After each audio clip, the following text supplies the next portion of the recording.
I was developing an animated show based on a friend of mine's webcomic called Goblins. Okay. And my partner Matt King and I, we were both performers, but we adapted the comic into a script. And I called a bunch of my voice actor friends because we were going to make a trailer, to bring these, comic characters to life in animation. And it was funny because Matt and I are actors. We had, written the script and we'd acted out these scenes. And so in our heads, we thought we knew exactly how they'd sound. But then we brought in amazing Billy West, Maurice LaMarche, Jim Cummings, Steve Bloom, Jennifer. And it was funny because when they performed the scenes we had written, they took it to a whole other level, beyond what existed in our heads. Right. Like, oh my God, they made it so much better than I even imagined it could be. You're listening to Screenwriters Need to Hear This with Michael Jamin.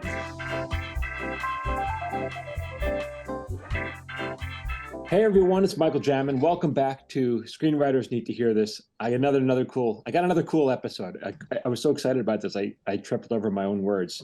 I am here with actor, writer Phil LaMarr, and this guy. All right, so I'm on his IMDb page because going through his credits. Phil, I'm not joking. It's taking me too long to scroll through IMDb to get through all your credits. It's nuts how much you work. But so I'm going to give you real fast an introduction, and then we'll talk more about what we're going to talk about.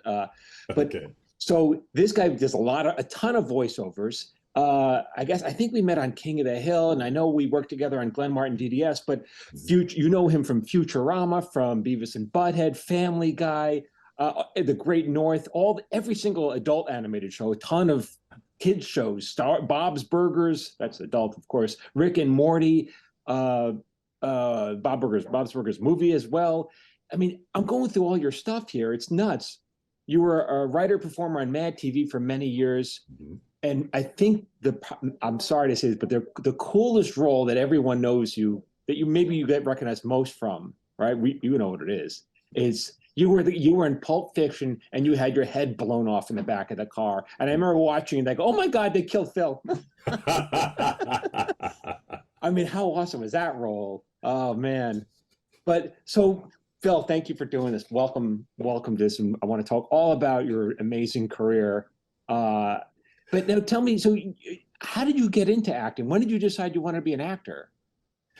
Well, it's funny because there are a couple of double steps in terms of how I started being an actor and when I decided to be an actor and when I got into voiceover. Both. Right. My first time performing was in 8th grade. My school was doing a production of a book that I loved. I didn't consider myself a performer. Right. It was the Phantom Tollbooth. And there's this little character towards the end of the Phantom Tollbooth, the senses taker, who will take your sense of purpose, your sense of duty, but he can't take your sense of humor. Right. And I wanted that part. So that's why I went and auditioned. But I wound up getting cast as one of the leads. Wow, okay. And opened the show alone on stage under a spotlight doing a 2-minute monologue. Okay. And it flipped a switch in my head. I'm like, oh, I love this. You were hooked. So I started, being an actor because I liked a book. Right. But it's one thing to be acting as a kid in 8th grade and then to commit your career to it. What happened next? Well, and it's funny because I didn't consider that a career or what I was doing. It's just, it's fun. I get to play. Well, and also I went to an all boys private school. So the only time you got to see girls was when you did a play. Okay. Now you're makes sense. Now we know why you became an actor. And I wound up graduating and I applied to colleges that had, drama programs, Northwestern, Carnegie Mellon, Yale University. But I wound up deciding not to go to Carnegie Mellon, and I went to Yale. I was like, no, I just want to go to college. And I did not decide to pursue acting as a career. I just majored in English. It was on the flight back home to LA. I said, you know what? Maybe I should pursue this acting thing. I mean, I enjoy it, and, some people say I'm pretty good at it. I mean, I either got to do it now or wait till my mid-40s when I have a midlife crisis. Yes. You know. But this is Yale undergrad. Yes. Yale's really known for the grad school of the School of Yeah. Drama. But Which you is the didn't go funny back thing, to because when you're an actor and you say you went to Yale, people assume, oh, like Meryl Streep and Henry Winkler. It's like, Right. no, I didn't know that. But so after you got out of college, you went to Yale. There's some pressure on you to Princeton over there. We're going to continue we'll set aside our differences long enough to have this conversation. But but after college, you're like, okay, I got a big fancy Yale degree, and I'm going to become an actor. Right. And, had I decided to be a comedy writer with a Harvard degree, that would have been that would make sense. A career path that made sense. Right. As a Yalie, there were no famous Yalies as writers or producers or anything. There were a handful of drama school actors, but again, I didn't go to that drama school, so I'm like, okay. Yeah, there's no connect. People talk about the connections. No, there's no connection just because there's no inroad just because you went to Yale. No, the only famous undergraduate actors at that time in the 80s were two women who were famous before they came to Yale, Jennifer Beals and Jodie Foster. Right, exactly. All right, so then you made this commitment or this leap. How long? Your parents must have been thrilled. How long before you started getting work? And how did you start getting work? Well, and this is another one of the double steps. When I made this decision, I already had my SAG card. How did you get that? Because back in high school, a friend of my mother's worked for NBC. And I think my mother had dragged her to see a couple of my plays. And so she said, hey, we're doing this cartoon and we're going to use real kids for the kids' voices, which back in the 80s was a rare thing. Yeah. And she asked me to come in and audition for it. And I got a job on the Mr. T cartoon in the mid 80s. Oh, wow. And that got me my union card. Now, I did not consider this a career path. It was just a cool summer job. Yeah. Now, the thing is, because I hear this a lot, people say to me, I can do a million voices, and you can do literally a million voices. How do I get into, voice acting? And it's like, they don't seem to put the connection that it's not enough that you do voices. You have to know how to act. You have to be trained. You have to, if you're trained, or even better, but you have to know how to perform and act. And so that's what I always tell people who ask me that question. I say the first thing you need to know is voice acting, the term, is a misnomer because the acting comes before the voice. Yes. That's why you have amazing people like Cree Summer, who has a really distinctive speaking voice, but she has the acting ability to make every character completely different and real. It's the same thing like, a movie star. It's the same face, but it's always a different character. But there's something else that you bring. And I say this because you are a consummate pro. You are truly a pro.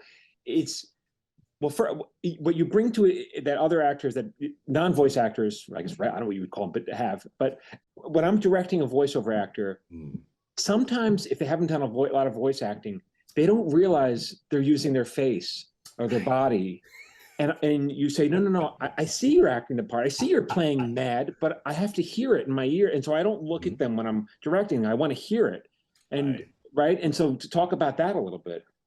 Yes. I remember because I started out, even though I had that job in high school, I did not consider it a voice acting career. It was just a goofy summer job on a cartoon that nobody I knew watched. So I came home after college and pursued on-camera acting and stage. And so a few years later, actually it was after several years of MadTV, where we did claymation pieces, and it got me doing multiple characters on mic as opposed to just multiple characters on camera, which I was also doing on MadTV. And I remember I decided to actively pursue the voice acting thing, because at this point, in the post early 90s era, when cable blew up, voice acting became a job. Right. Because when we were kids, it was just something that 6 guys, that Mel Blanc and 5 other dudes voiced every cartoon of our childhood. Right. Mel Blanc, Dawes Butler, that was it. But in the 90s, once Nickelodeon had 24 hours of children's programming, there was a lot more cartoon voices. And so like, oh, this could be a path now. And I remember one of my early sessions, I fell into my on-camera acting, face acting. And they said, okay, Phil, stop, try it again. Do that line again, angrier. I did it again. They said, hold on, we're going to play them both back. And they sounded exactly the same. And I realized what you just said. Oh my God, I just made an angrier face. Right. And that's one of the, skills of voice acting, the same way that you have singers. Singers can, put forth feeling or fun or whatever through their voice. Right. Dancers do it through their bodies.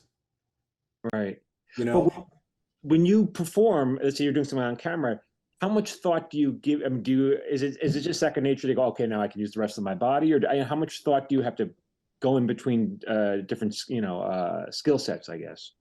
Well, the good thing is, you do have to, get a switch in your head, because when you're on stage, it's the exact same job bringing this script to life, but you have to do it with different tools. Right. And the same thing when you're doing it on camera, and the same thing when you're doing it on microphone. You have to gauge, okay, because you read the script, you see the character, you embody it, but then it's how do you communicate it to the audience? Right. Right. And it's funny because with voice acting, we learn to run the character through our ears. When you see in the old days, you see, announcers doing this. Do you know what that is No, about? What is that? It's because all of us, regular people, hear our voices from inside our heads. We're not hearing what other people hear. But when you do this, you're channeling your voice out of your mouth into your ear. So you hear what your voice sounds like outside your head. Oh, I see. That's so funny. I thought they were stopping their ear, but they're not. They're just redirecting the voice into their ear. Yes. Oh, wow. I had no idea. So you can hear the subtlety, because if you do something with your teeth, you don't hear that inside your head. Yeah. It's only what people hear, but that's something you might want with a character. Right. I always, when I teach workshops, I always try to tell people, like, there are things we hear. It's the same thing with your face. When you want to, express anger, you don't just do your face flat, and it's the same thing with, if there's something about a character. Let's say I'm doing this character, but then I see the drawing and the guy's got a big beard. Oh, well, let me make him sound beardier. Right, right. Which isn't necessarily true. Just growing a beard doesn't change your voice. But there are things that when we hear something, we get the sense of it. Right. Do you have a preference now? I mean, because do you have a preference? You work so much in voice acting, but do you prefer that over, like on camera? No, it's funny because, at Comic-Cons, people will ask, you work in so many media, what's your favorite? And the truth of the matter is, and this is what I tell them, it's not about the media, it's about the quality. The quality of the writing? Or what? Yes. Well, the quality of the writing, the quality of the directing, the quality of the experience. Because to me, the cartoon Samurai Jack, which is, I consider a work of art, that has more in common with Pulp Fiction than it does with, Pound Puppies or some like goofy little Saturday morning cartoon that's more focused on selling toys than on actually putting out story. Yeah, right, right. But in terms of voice, I mean, you don't have to get into hair and makeup. You don't have to memorize anything. And that's a whole nother skill as well, memorizing the text. Well, but that's actually harder. Because when you work on stage or on camera, you get time to rehearse. Right. You get to practice with a director helping guide you, someone watching you, and you build the character over time. And then you don't have to make it work till they say action. Right. But when you're doing voiceover, you're handed a sheet of paper. You're reading words off a page, and you have to bring those to life instantly. Yeah, that's exactly. Now, because when we worked together on Glenn, well, we did King of the Hill first, but on Glenn Martin, just so people know, you didn't audition. We call you up. Hey, we book you for the audition, and you come in. You show up. You got the job, and Nice. you show up. And I remember approaching you saying, "Okay, Phil, this is the character." I remember the character's name was Erasmus, Yeah. and the only thing you knew about him was that he had a milky eye. He was like 70s, and he had a milky eye. And I go, "What voices did you bring?" And you gave me like 3 different voices, and I think I said that one a little more gravelly, and boom, that was it. You jumped right into it. Exactly. That was it. You're ready to go. And that was the amount of direction you got. Go. Right. See, and we did that in a minute and a half. Yeah. Had we been working on a movie, I would have had to go in for wardrobe, had them try on 7 different outfits, had them send you the pictures, over 2 weeks while I was memorizing all the lines for us to come to that conclusion. But on most of the voiceover you do, is that how it is? It's just basically they book you for the day, and unless you're a regular, they just book you. You come on in and you spend an hour or 2, and then that's it. Is that how it works for you mostly? Hopefully, I mean, most of the time you get the script ahead of time, so you get to read the story, know the context. Right. But that's just one episode. You don't have the entire arc of the story. You don't know everything about the if you're playing the villain, about the hero. So you learn most of it when you come into the session. But then there's another thing that you have to bring to the table, which is a whole you're an excellent actor, but you also have when you do these voices, they don't sound like they're coming from you. Like they sound like they come from 10 different people. And so how do you approach that? How are you making voices that don't sound anything like any other voice that you do? Well, it varies. I mean, it's funny because now over the years, people will bring up some old character and I realize, okay, that sounds a little similar to that other one, but I realize it's not I used to think when I was younger, starting in voice acting, I used to think it was about, no, every voice should not sound anything like the other one. Right. But I realize it's more about embodying the character. And the thing is, these characters are all different. So I want them to sound different. Right. When I first got to King of the Hill, I was shocked when you hear the voices that you've been watching the show forever, and then you see the actors playing, you go, whoa, that voice is coming from that person? That doesn't sound anything close to their, there's a transformation that you're able to do with your voice, but that's a different skill. I mean, forget about yes, I know embodying the character, but you're really playing with your vocal cords in a way that almost seems impossible to someone like me. Oh, thank you. Well, I mean, and it's a skill set that not everybody has. Like I said, some people just when on Samurai Jack, I worked with Mako Iwamatsu, an older Japanese actor who was an icon. He had starred in movies, starred on Broadway. His name was above the title on a Stephen Sondheim musical. Right. But he had a very distinctive, heavy, very textured, heavily accented voice. And I figured, okay, he's just doing his voice. And I remember there was one episode where they cast him as a secondary character in the episode. And I remember thinking to myself, oh, Jesus, what are they doing? His voice is so distinct. I mean, that's like casting The Rock in 2 characters in a movie. Right. Nobody's going to get fooled. But he blew my mind and taught me a masterclass, because what he did was he did not completely transform his voice, but he acted the second character from a completely different perspective. Low status, he performed it completely differently than he performed Aku the villain. And when you watch the episode, you can't tell it's him. Right, you can't tell. Now, part of that has to do with the art, because you're changing your voice, but they're also changing the drawing. Yeah, that's true. But I wonder how much work do you on your own at home? Like, how much do you think about other voices? Do you hear a voice and you go, hey, that's an interesting thing. Maybe I should, do you practice at all? I don't know. Are you constantly trying to invent new voices for yourself? Well, I'm not a singer, but I've always had an ear for speech. I do a lot of impressions. comedically, and sometimes just job-wise. Actually, weirdly, 10th grade, my second year of acting, I got the part in one of our high school plays. We did a production of Play It Again, Sam. Okay. And in 10th grade, I played Humphrey Bogart. Okay. And I spent the entire production trying to do my best impression of Humphrey Bogart.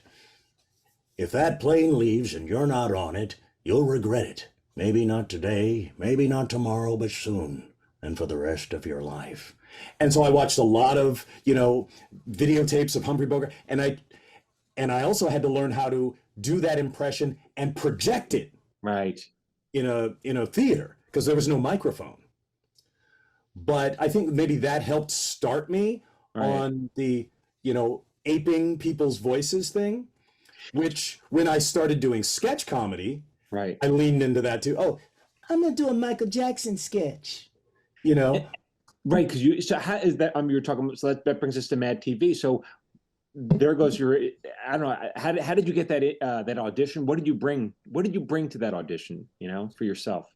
Well, when I was in college, I was part of a improv comedy group that started, and I loved it. Having been taught that the key to drama is conflict, but then being introduced in your late teens, early 20s to this concept of yes and. Yes and, yeah. Improv is collaborative theater. Make your partner look good. Work together. All of this very positive energy. It's like, oh, wow, this isn't just about performance. This is a great life philosophy. Yeah. So after graduation, I came home to LA and I started taking classes at the Groundlings Theater, the sketch comedy and improv group. And I did that not for the career, but because I wanted improv back in my life. Right. And doing improv, that led me into sketch comedy and writing.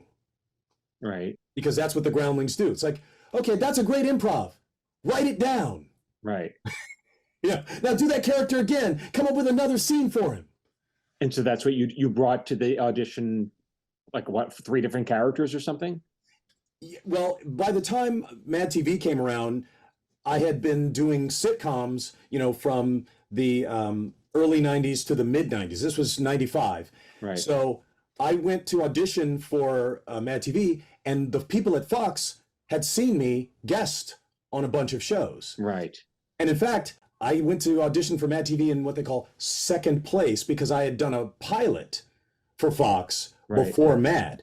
So it's funny because I went in there thinking, no, this pilot is amazing. We're gonna be the new Barney Miller. All right, fine, agents. I'll go for this sketch thing, whatever. I've been doing sketch for 6 years, but whatever. And so I went in and they said, okay, bring in some of your characters. What century is calling?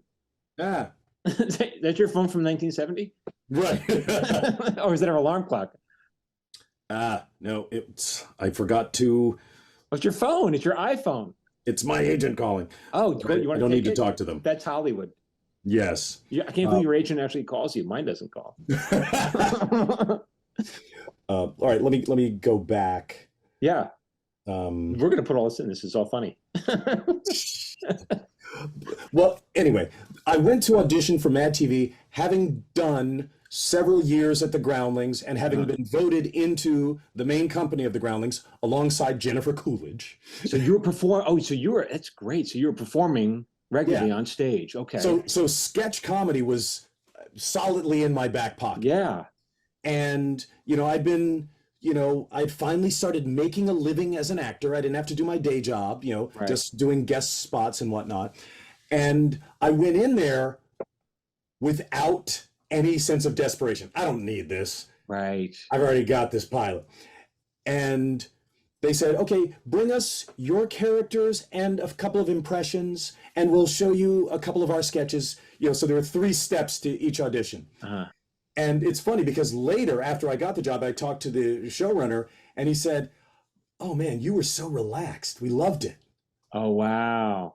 You know, because I remember when we had a callback and there was somebody from the studio, this woman was sitting there like this, and I said, "Oh, I'm sorry, did I wake you?" And then, wow, I mean, good for you. And then, but what became of that pilot? It didn't go to series? No. Boy, had you known that. I know. Well, and when we got the callback from MadTV, I'm like, what the heck? And my agent said, yeah. Somebody at Fox said, don't worry about the second position. Right. Oh. Wow. So, right. So you did that for a number of years. And then, and what along the way, when did Pulp Fiction occur during this? Actually, I did Pulp Fiction before MadTV. Okay. So it's funny because the first episode of MadTV had a Pulp Fiction parody in it. And did you play yourself? Yes, they pitched me playing myself. Oh my God. It was so fun. I mean, it's such a classic role. I mean, do people want to talk to you about that all the time? Not really. What? I find that people only bring up Pulp Fiction around the time when a new Tarantino movie comes out. Okay. But I mean, there are some people who, you know, are big fans of it. But the funniest thing is there will be a friend, somebody I've known for several years, but it's the first time they've watched Pulp Fiction since we met. Right. Like, oh my God, Phil, I didn't realize that was you. That's so great. I mean, so right, just to remind people again, so that was a scene. It was Samuel Jackson and John Travolta. Yes. I guess that plot line was a bunch of like straight-laced kind of college kids, kind of up, good kids who probably made one bad decision, Right. but they weren't troublemakers. They were good kids, and then they owed money, and then I guess so they shoot. I guess they come into the apartment, right, and they wind up shooting up the place, and they take you. I guess they're going to take you to the big guy. You're hostage, and then you're in the back of the car, and they got a gun trained on you, and it hits a bump. And they accidentally blow your head off. Right. Well, actually, the backstory that Quentin and I talked about is that because my character is Marvin. He's the kid who gets his brains blown out in the back of the car. Right. But we decided that the story was Jules knew somebody who knew Marvin and arranged for Marvin to. That's why Marvin gets up and opens the door. Okay. And lets them in. He's on their side. Oh, is that right? I should watch that again. I didn't pick that up at all. And so they're not taking him as a hostage. Because actually Sam says like, how many, because John asks him, how many are in there? It's like, well, there's 5 plus our guy. Oh, I got to watch that again. I missed that. Okay. Yeah. It's been a while. Okay. So the idea is that Jules knew somebody who knew one of the kids that took Marcellus's briefcase, so he made a connection and was like, okay, we figured it out. Our man inside is going to open the door for us at 7:45. We're going to come in, we're going to get the briefcase. But of course, in my head, the idea is that Marvin didn't realize they were going to kill everybody. Right. He thought they were just going to take the briefcase. Right. So he's freaked out. And so how many days how many days of a shoot is that for you? Is that a week or what? I spent about 2 weeks. There was the car scene and the apartment scene. But the most ironic thing was I shot my scene after they had shot the Harvey Keitel cleaning up my body scene. Right. So when I came onto set, everybody was looking at me like they recognized me because they had been looking at me dead for 2 months. But but when you say looking at you dead, were there photos or something, or what? No, they built a dummy. The dummy. Because there's a sequence where the Harvey Keitel character comes to clean up and they carry the body out of the car into the Tarantino character's apartment. That must have been freaky. So everybody been looking at this body in the trunk, and then when I walked on, they were like, it's the same thing of like when you walk into a room and you forget you're wearing a name tag. Yeah. Did you know how great that movie was going to be at the time? Yes. I mean, you can tell. How can you tell? I couldn't tell how successful it was going to be because, Reservoir Dogs was really good, right? But it wasn't, it was a big indie movie. Yes. Right. But when you read the script for Pulp Fiction, it leapt off the page. Right. It's funny because like when I went to audition for it, after meeting Quentin Tarantino, we did a Groundlings improv show together. Oh, is that right? because he was friends with Julia Sweeney, who was a Groundlings alum, Right. and she invited him to come do a show. I was in the cast, Right. and when he was casting Pulp Fiction, he was thinking about Marvin. He told the casting lady, "Hey, there's this black guy at the Groundlings. Go find him." Right. And I remember preparing for the audition, reading through the scene 3 times. It jumped into my. I was off book by the time I memorized, because the way it's written, even though it's not everyday life, every line follows exactly what the one before it would say, and it feels natural, even though it is such a heightened world he's created. Yeah, he really is. I mean, he's a master with words. He doesn't, I can't imagine allow much improv. I mean, it seems like he knows what he wants, right? Oh yeah, no. Yeah. The script is like a Rosetta Stone. It is Yes. carved. Yeah. Actually, the only 2 things that changed in the script were, one, a line of Samuel Jackson's character about pork. Uh-huh. Because originally they're talking about a pig, and he's like, "Oh, that's the Cary Grant of pigs." Right. And Sam was like, "No, man, I don't think this guy would ever think Cary Grant was cool." Right. So they changed it to the reference to the Ed Albert show. Green Acres? Green Acres. Oh, yeah. Right. Yeah, it's like the pig on Green Acres. And the other moment that changed from the script to what we shot was because of a thought that John had. Uh-huh. John Travolta. Yeah. Oh, because this was a low budget indie movie, they made this movie with all those stars for only $8 million. Are you kidding me? Really? Yeah. And part of that saving money was we rehearsed the entire movie on stage before we started shooting. Right. And I remember going to a soundstage in Culver City on Sony and meeting John Travolta and Samuel L. Jackson for the first time in rehearsal. Right. And I remember walking in there, and it's like, Quinn's like, "Oh, hey, Phil, Sam, this is Phil." And John Travolta goes, "Oh, geez, this is a guy, I gotta kill this guy. The guy's gonna hate me." That's a pretty good Travolta. You sound just like him. Oh, thanks. And I thought he was just joking, but eventually he talked to Quentin, because originally in the back of the car, the gun is supposed to go off accidentally and shoot Marvin in the throat. Okay. And then he sits there gurgling while they go back and forth bantering. "Oh, damn, what are we going to do? Well, we can't take him to the hospital. Well, I don't have nobody in the valley. Well, all right, put him out of his misery. On the count of 3, I'll hit the horn." And so John's character was supposed to shoot me the second time on purpose. And John said, No, Quentin. If my character kills this kid on purpose, it's going to people won't like him. And he was right. It would have negatively affected his sequence with Uma Thurman. That's absolutely right. But do you think Travolta was interested in protecting the character or protecting himself as an actor? Like how people saw him. What do you think? I think it was he had a connection to the audience, which I guess was mostly through him, but also through the character. Because, I mean, I guess, Quentin could have just said, no, the character's he's a nasty, junkie. Yeah. He does nasty stuff. But I think John was like, no, this whole sequence with the girl, he's not nasty. Right. So, right.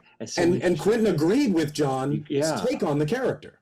Yeah, that's so interesting. Isn't that wild? Yeah, that is. See, it's so funny. Listening to you, you can so hear like how thoughtful you are about acting, how it's not, it's a craft. It's I really hear that from you, how much you how passionate you are about the craft of acting, not just being on stage, not just, doing voices, but the craft of it, Exactly. Yeah. How do you miss, or do you get a chance to perform on stage a lot? Because that was your original love.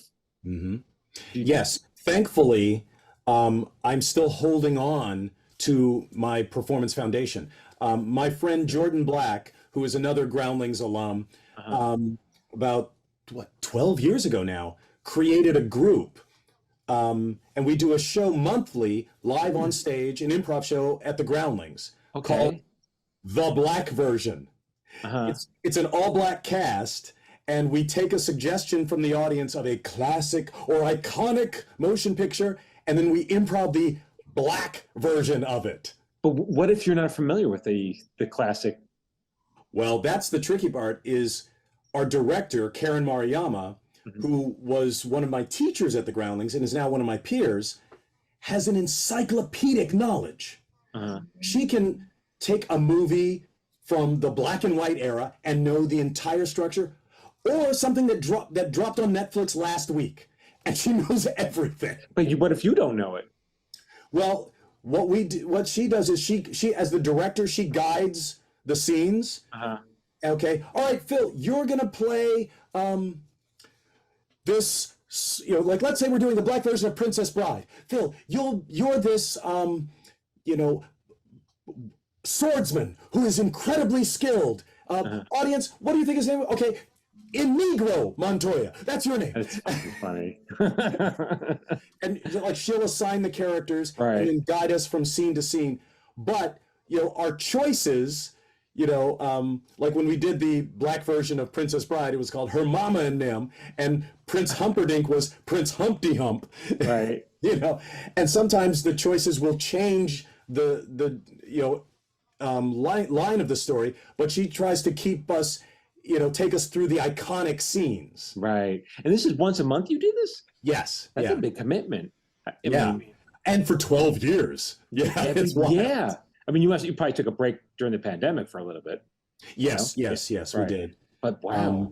And recently we've built an audience and a reputation, and we've started booking on the road. We've played the Kennedy Center in Washington, D.C. twice now. So you take it on the and how were you able to sell tickets on the road? I mean, so easily. I think it's the venues. And also, somewhat just those of us in the group. I mean, Jordan was a writer on SNL and a part of the guest cast on Community. Cedric Yarbrough from Reno 911 and tons of other shows. So it's just your name. Cast. So it's kind of just your names. People are, hey, we recognize these names. We want to go see it. This. Yeah, I mean, I'm not exactly sure how we managed to sell out. That's amazing. All over the place. That sounds like a lot of fun. It's so much fun. Hey, it's Michael Jamin. If you like my videos and you want me to email them to you for free, join my watch list. Every Friday, I send out my top 3 videos. These are for writers, actors, creative types. You can unsubscribe whenever you want. I'm not going to spam you, and it's absolutely free. Just go to michaeljamin.com/watchlist.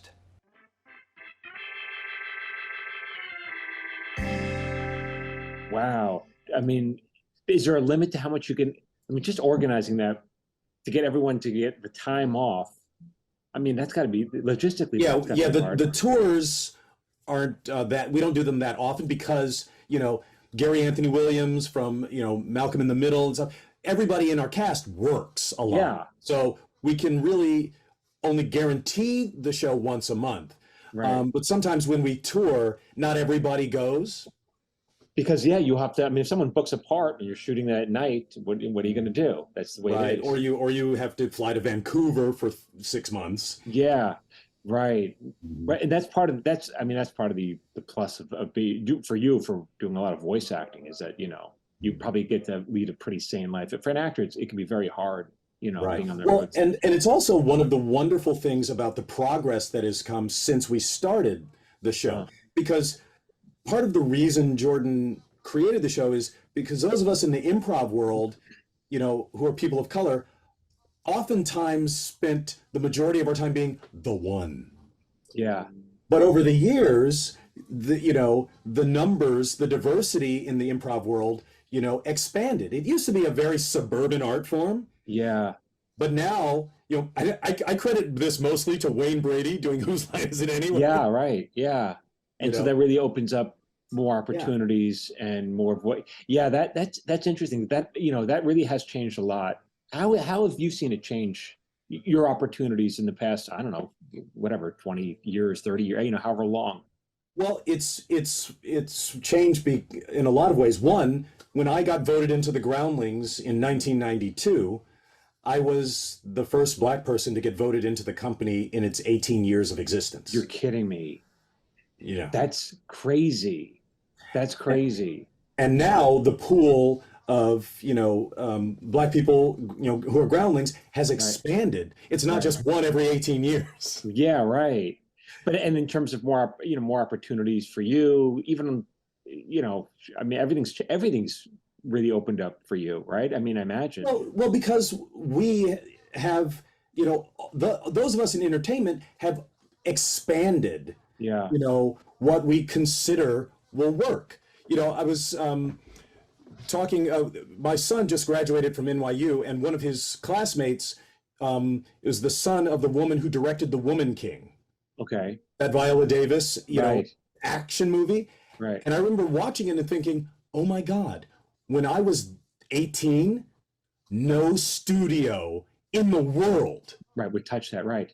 would have greenlit Yeah. a action movie about black women. Yeah, right. And the fact that it's out there now and is just another big movie. It's not considered a once in a lifetime thing anymore. That's the progress. And the fact that we have middle-aged women leads of TV series. Yep. Back in the old days, the only lead of a TV series was one beautiful person or one famous, hilarious person. Yeah. But now they've opened it up. I wonder, is your son planning to go into the arts now that he graduated from NYU? Yes. He's a musician. He writes and sings and dances and raps and produces. And he's part of the Clive Davis recorded music program where they teach them music and the music business. Yeah, wow. One of his teachers was Clive Davis's daughter, who's a lawyer. And the music is different from what you do. I wonder if you're able to, does it all feel like, I don't know how to help? Yeah, there's a lot of that. Like, Dad, because when your kid goes into, show business, you think, well, I've been in show business for 40 years. Like, you haven't been in the music business. I'm like, yeah, you're right. That's true. So interesting. Right? Wow. And so what about, I guess, like what's next for you? Is it more of the same? Is there more? Well, actually, I know you have a pilot you're working on. You're getting into the writing side of the business. Yes. More so. Yes. And that actually, over the last couple of years, has been a slight shift. Having been performing for so long now, since the 80s, I've also been writing since the 90s when I started at the Groundlings. Right. I was writing sketches and I wrote on MadTV. But just recently, earlier in this year, I took a job as a professional writer on a television show for the first time. Right. And it was pretty wild to have 30 years of sitcoms under your belt and then suddenly see it from a completely different angle. And what was your impression of that? It was wild because like you were talking about the way I look at acting and break it down and look at all the subtle distinctions. I had never looked at TV writing that way. Okay. But to suddenly be in a room with people who see it that way for decades, you're like, oh wow, how do I feel like a rookie at 56? Yeah, right. And so there's a lot of catching up, that's so. And are you enjoying it as much as you thought, or what do you think? Well, the challenge part was a little bit tough, but it was great to be working on a really good show with great talented people and to be learning something new. So, like for me, like when we would write sketches at the Groundlings, you didn't think about anything about beginning, middle, and end. Right. 3 minutes. Right. But now you have to think about, character arcs and okay, well, if you introduce the character's father, we have to think about their entire family. Is the mother still alive? You're like, oh, right. When you write a sketch, you don't have to think. You don't think about any of that, right? And when you're acting the part, yeah. And so it's so interesting because I always say that acting and writing are they're two sides of the same coin. It really helps to study both. Whatever you want to do, study both. Exactly. But it's all, and so that finding that emotional arc and it's all new for you. But I wonder, but you're enjoying it. Well, and working alongside, I mean, because there were people who, one guy had showrun Will and Grace, another guy worked on Arrested Development. I mean, like, one guy was showrunner on 5 other shows. To watch how they, because for me, I would like, hey, I would just pitch out a joke. I'm just going to say something I think is funny. Right. But they had this like, Superman microvision where they could take that joke and see how it could affect the entire scene, the entire episode, and the entire season. Yeah, right. It's like where does that, off the top of their head. Right. And where does it go? Where does that moment go into the script? Into the, is it act 1 or is it act 3? And so yes. Yes. I mean, I'm sure you have that X-ray vision too, where you can look at a script and see the act structure. Yeah. And, or just even the structure of just the scene.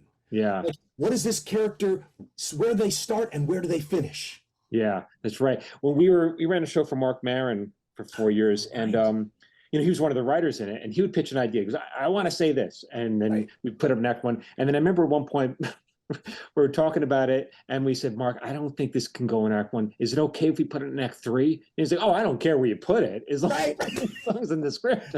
I'm just thinking about what the character would say. Yeah, that's right. We're like, oh, that's a relief. I thought you were going to get mad for him. You didn't care about that. So funny. Right, yeah, because as performers, we're not looking at the act structure. Right. Most of us. I mean, imagine there are some people who do, like, well, I want to build up from act 2 to act 3, Yeah. But most of us don't. We're just, what is the guy feeling in this scene right now? Right. And how to get to the truth of that. How difficult is it for you to make yourself vulnerable like that on stage, to go there, whatever, maybe it's crying or whatever it is, how difficult it is for you just to allow yourself to go there? Well, it's not necessarily easy. It's definitely something that I had to, a skill set to build. I was not one of those people when I started acting who could make themselves cry on cue. But I remember I had to do a scene on a Stephen Bochco show called Philly. And it's like, okay, well, this character is really, emotionally, I got to figure out how to make sure I'm putting that out there. Right. So I thought about something sad and let it, something different than what the character was thinking about. But it's again, like, with the voice acting, like what sounds beardy, you also have to think about your face. What looks sorrowful? And how do you make yourself look sorrowful? Right. Although one of the things that helped me learn where to try to go was working on Pulp Fiction with Samuel L. Jackson. Go on. He gave you some great advice or what? No, what he showed. Because you would stand there off set talking to this cool old guy who was amazing. He's just talking about golfing or his daughter or whatever. But then when the camera started rolling, the person you were just talking to disappeared. Right. On set, I looked over and I was looking into the eyes of someone completely different than Samuel L. Jackson. Right. And I remember standing there in my 20s thinking, oh my God, he transformed himself internally and so that it shows externally.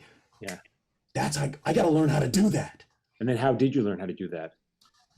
Well, I still haven't gotten to his level, but what I learned is you have to figure out, one, how you look and how you get, it's like a map,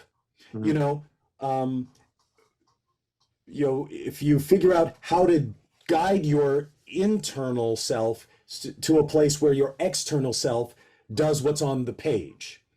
That's what acting is. Otherwise you would just be reading words to be or not to be. That is the question. It's not just about the words, it's how do you express the feeling.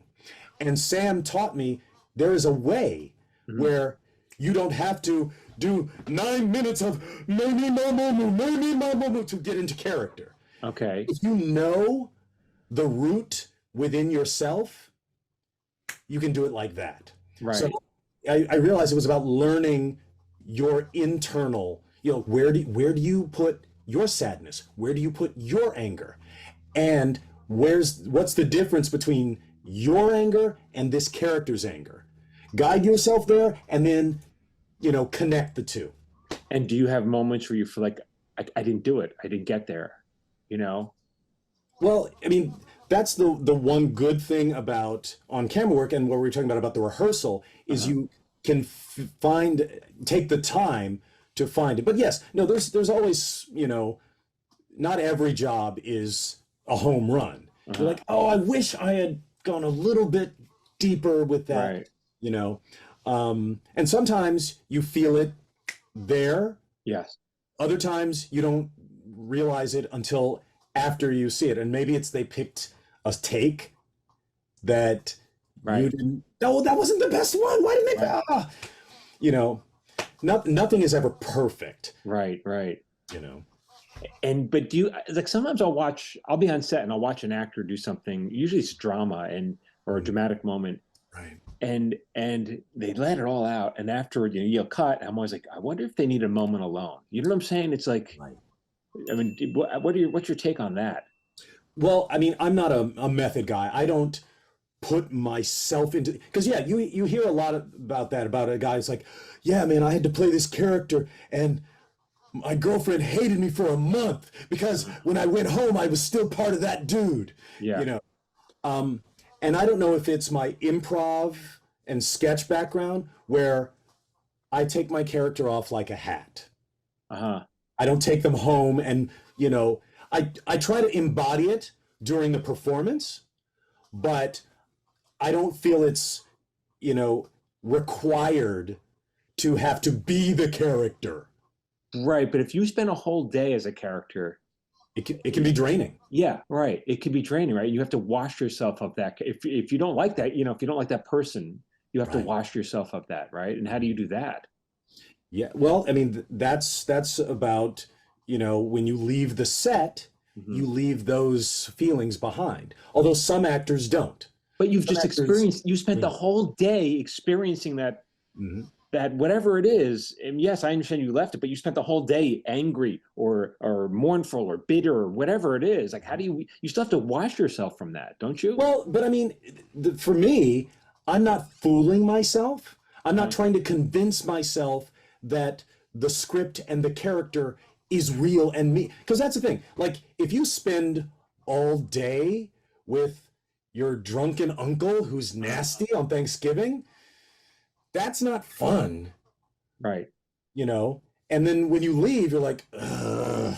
You can still be, upset about it, but but because you're connected to that person. For me, it's about, that is fiction. Right. I only, I'm connected to the fiction while performing. I don't feel like I have to be, like when I play Hermes on Futurama, I don't have to speak in a Jamaican accent for the entire season. Right. But are there moments, and maybe this is less so for voice acting, but when you're on camera, there are moments when you're cognizant that, oh, I'm acting now, and then you have to, oh, I got to get back, and you're delivering your lines. In the middle of the line, you realize I'm acting. Well, it's interesting because I think part of this mental philosophy I have is, comes from watching Sam Jackson, because he wasn't method. Right. He wasn't acting like Jules, acting like a gangster, a man with a gun the whole time. Right. And he showed me that, and it's funny because while he was doing that, Frank Whaley, who had worked on The Doors, was telling anecdotes about how when Val Kilmer was playing Jim Morrison, he was the exact opposite. Right. Before they started shooting, he sent out a memo. Everyone is to refer to me as Jim or Mr. Morrison. Right. And he had a tent offset where he would, work to be in character and would only come on set as Jim Morrison. He was they never spoke to Val. Right. Right. So, what you're talking about, yes, it's definitely difficult for some people if that's their approach. No, my approach is I have to live this character. Right. So you're okay. So that's not your problem. You don't have to worry. That's not something you have to. Yeah. No. Interesting. I'm so interested in the actor's approach to the material, you know, Yeah. because, you know, we write it, but how do you guys do it? Because there's a difference. There really is a difference. You know, we hear it one way, we envision it, but we can't do it. Do you know what I'm saying? Yeah. We can't get it out of our heads into reality, but you can. And so I'm always like, how did you do that? Right. Well, it was interesting experience, you know, from the writing, acting, you know, crossover. I was developing an animated show based on a friend of mine's webcomic called Goblins. Okay. And my partner, Matt King, and I, we were both performers, but we adapted the comic into a script. And I called a bunch of my voice actor friends because we were going to make a trailer, you know, to bring these, you know, comic characters to life in animation. And it was funny because Matt and I are actors. We had, you know, written the script and we'd acted out these scenes. And so in our heads, we thought we knew exactly how they'd sound.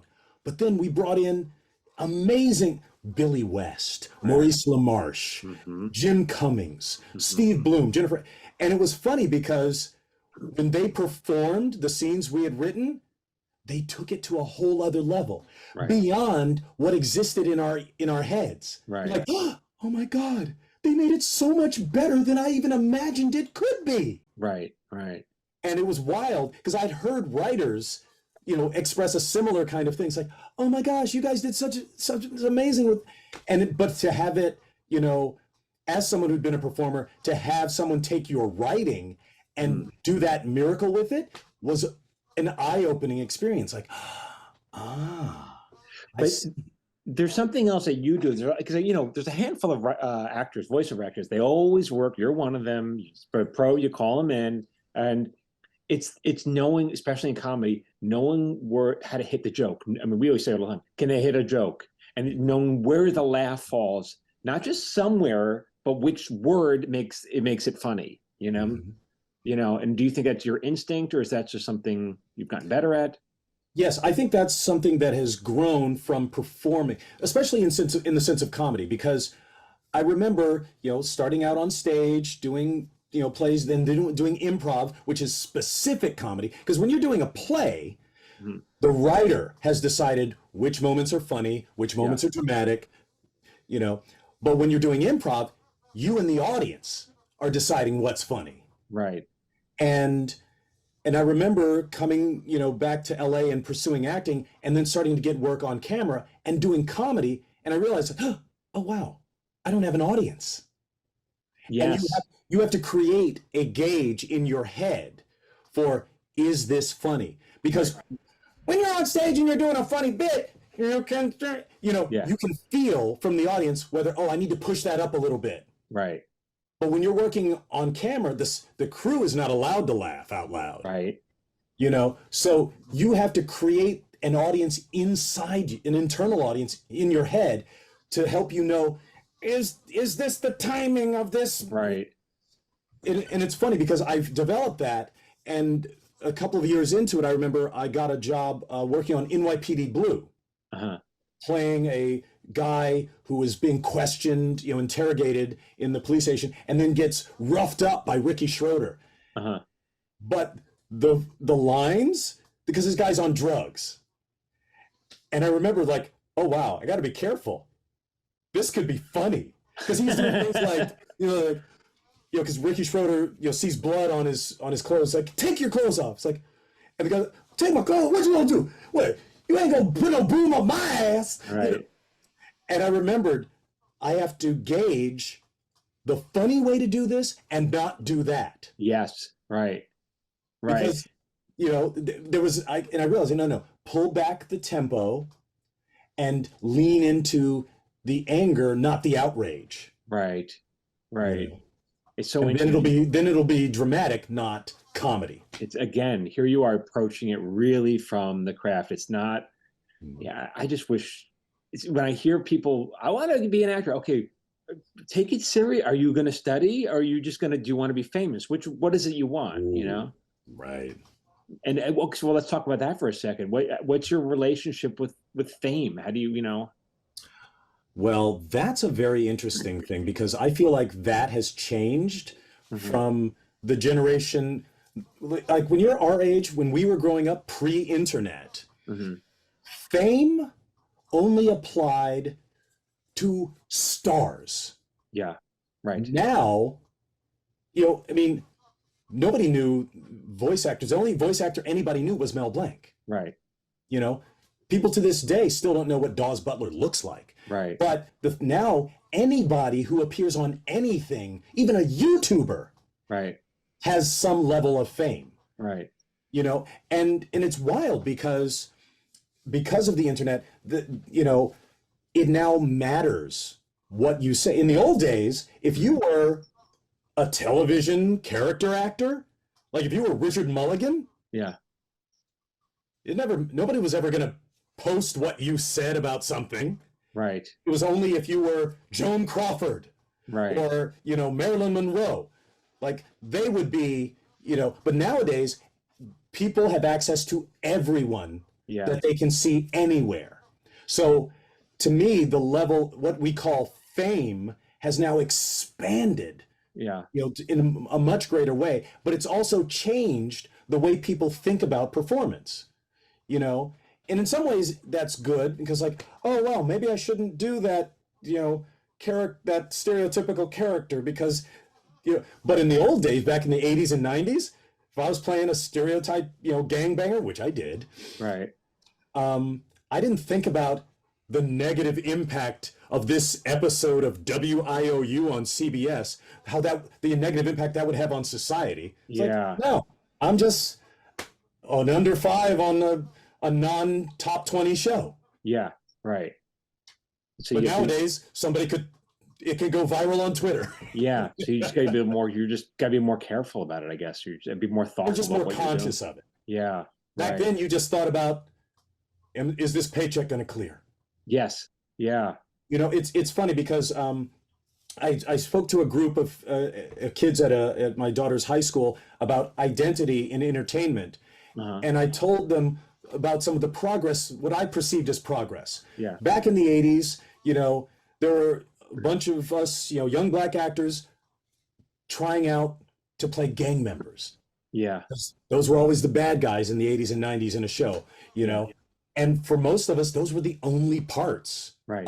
There weren't leads available for us until a little later when UPN, the CW, you know, the WB, you know, Fox, when those new networks started, they realized, oh, wow, if we can put on a black show, then all those black viewers will tune in and we'll have, you know. Yeah, there's a whole audience we can tap into, right? Right, but back when there were just 3 networks, Yeah. you know, you would have one, Right. you know, people of color show. Okay, Sanford and Son, because Red Fox is a big star. Right. But then it expanded, and that meant there were more options. Yeah. But now this is wild. Several years ago, in the early 2000s, I was working on a project that one of the Zucker brothers did, a web series, which was a soap opera parody called Sands of Passion, which was set in a fundamentalist Islam world. You know, like, you know, there was one scene where there's a family sitting around a table, and then their son comes in, and they're very upset. It's like, what are you doing? You're supposed to be suicide bombing. Why are you home? You know. Okay. And the bulk of the cast was of Middle Eastern descent. Right. And it was wild to hear these young actors have the same discussion about playing terrorists Yeah. that we had about playing gang members 20 years before. Right. Right. And that was a discussion that was it a common discussion with you and whoever else was auditioning for these parts or on the set? It's like, hey, you got to go up for it, but hey, I got to pay my rent. You know, I'll do my best to try to ground the character in reality and not just make it some stereotype, but who knows? Right. Yeah. But now, you know, that was in the early 2000s, post 9/11. But now, 20 years later, you have a much broader, you know, level of opportunities for Middle Eastern actors. Yes. You have the series Rami. You have the Ms. Marvel series, where there's a Marvel superhero who is of Middle Eastern descent, and you see her whole family and friends and, you know, her religion. Yeah. You know, whereas 20 years ago, forget it. Yeah. Yeah. Right. So we're moving forward. For sure. What I always like to, I've had you on. I always like to conclude with, because you've been so gracious to give me all your so much time and knowledge. But I like to conclude with, what do you like to share or encourage, or the next generation? What advice do you have for those coming up next? Ooh, well, because I'm old, I tend to focus on what I see as the negative impacts of these changes. Like I said, the positive impact is growth of diversity and representation. Right. But there's also, some pushes against, like, this whole thing about authenticity. Every actor has to be exactly what the character is. Like, what? If that's true, then we would never have anybody playing vampires. Right. Yeah. Because they wouldn't show up on camera. Right. So I try to, get the younger people to focus on, no, it's about the storytelling. Right. It's about the emotional authenticity, not just about, story authenticity. These are fictional stories. Right. It's just got to feel real. It doesn't have to be real. But also, like you said before, because with this internet thing and this change in the concept of fame, there are so many people who get into performing now just for the attention. Yeah. And I try to encourage people, it's like, no, this is an art form. Right. Picasso didn't paint. It's like, I want to get into the Louvre. No, he was trying to express something.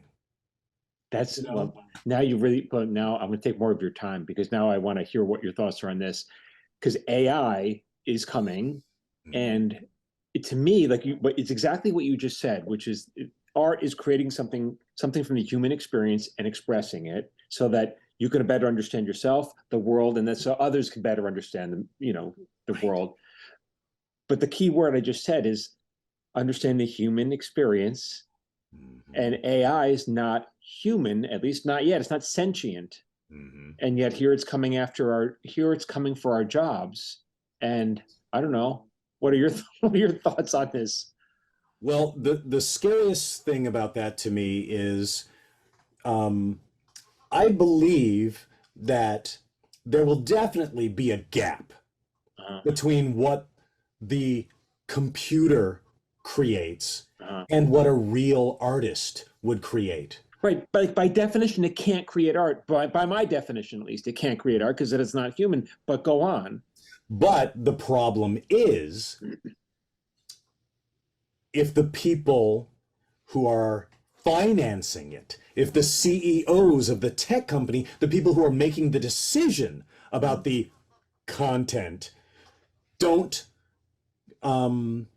prioritize the feeling and the emotional authenticity, right?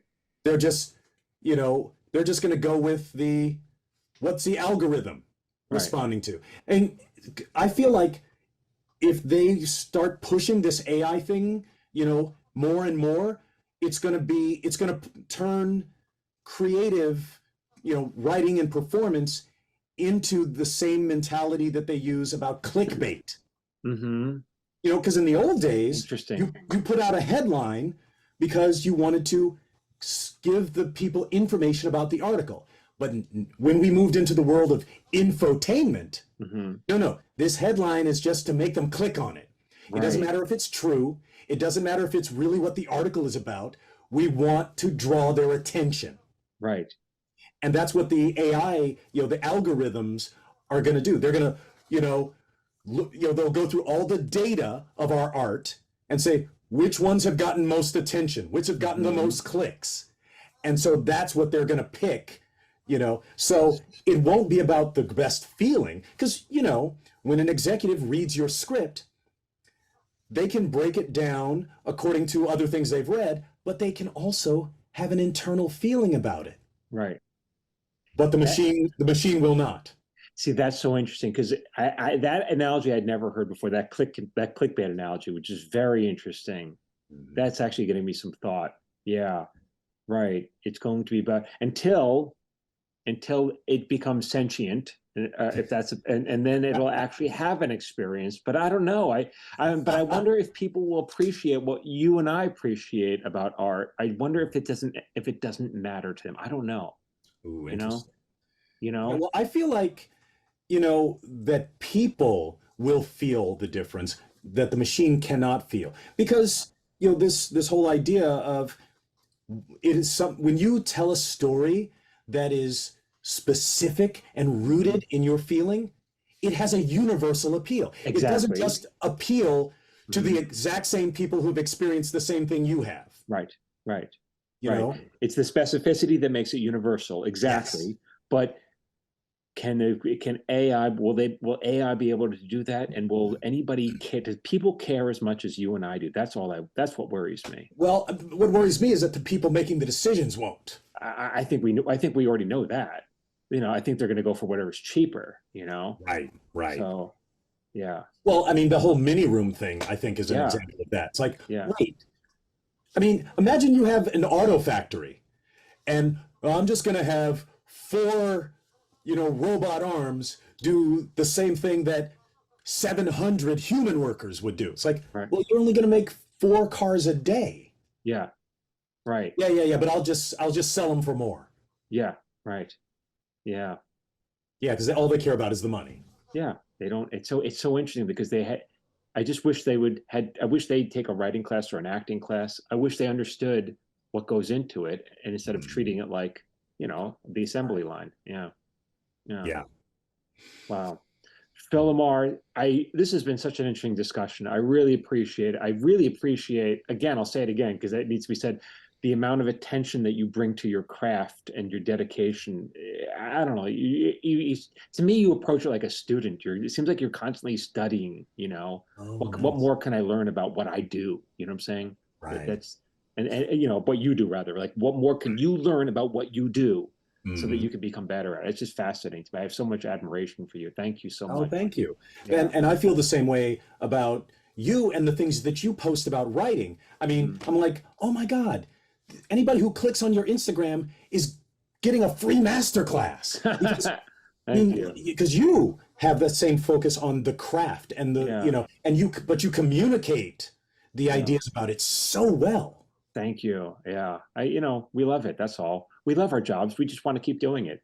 But it's rare for people to be as talented as you are at creating and to be able to educate about the creativity. That's not the same skill set. Right. Right. Thank you. I appreciate that. It's yeah. I didn't know where this was going to go. This journey of starting to post on social media. So I appreciate that kind of feedback. Yeah. Well, I mean, that's why you get the responses you get, is because you are giving people, it's not just here's an idea, here's a just a little tip. I always wonder if I'm going to am I going to run out of things to say? That's what I worry about. Am I going to run? I mean, surely I ran out about 8 months ago, right? What's going on? I don't know, but I really appreciate it. Thank you so much. And thank you for joining me. And for sharing your knowledge. It's fantastic. Is there anything where people should follow you or visit for you or find out what you're doing next? Well, yes. There's 2, actually, it's funny. Got 2 really fun series about space. Okay. And Earth. Right. One is this new series called Mulligan, produced by Tina Fey and the creators of 30 Rock. Right. An animated series on Netflix about, alien invasion that almost destroys the planet, but this, quirky Boston guy saves the world, and then they have to rebuild the world. And you're one of the regulars on it? Yeah. Great. And we've got new episodes of Futurama. That's amazing. They're bringing that back. Dropping on. We're back from the dead for the 4th time. Right, exactly. They keep on bringing it back. That's great. Good. Everyone, go check out Phil. He's such a talent. I'm not sure if they'll be able to recognize your voice because you have so many, but he's in them. He's in them. I can tell you that. Phil, thank you so much for joining me. My pleasure. Michael. Thanks for having me. Oh, please. Yeah. All right, everyone. Thank you so much for listening. What a great talk. And until next week, keep writing and keep acting. Okay.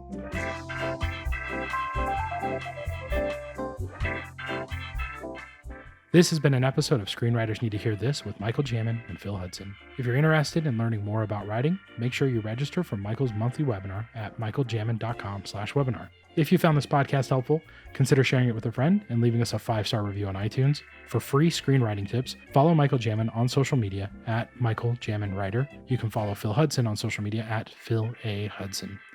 This podcast was produced by Phil Hudson. It was edited by Dallas Crane. Music by Ken Joseph. Until next time, keep writing.